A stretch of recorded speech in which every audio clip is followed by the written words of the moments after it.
May mga kilala ka bang underqualified pero ang pakiramdam nila sa sarili nila overqualified sila? Ito yung tinatawag na illusion of familiarity. Yung mga tao that feeling nila just because they know the process or maybe dahil meron na silang bagay na nakasanayan at dahil feeling nila kaya nilang i-explain ito, alam na talaga nila. Kahit na kapag tinignan mo naman ang resulta, hilaw o wala naman talagang maipakita.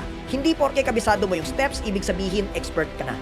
Para itong marunong ka mag-chess pero hindi ka naman nananalo sa mga tournament and yet you act as if you are a chess grandmaster. Kung gusto mong makita kung sino talaga ang legit, tignan mo hindi lamang sa galing ng pagsasalita or yung asta ng confidence.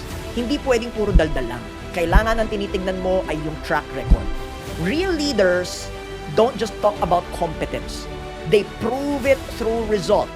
At the end of the day, words impress but results convince.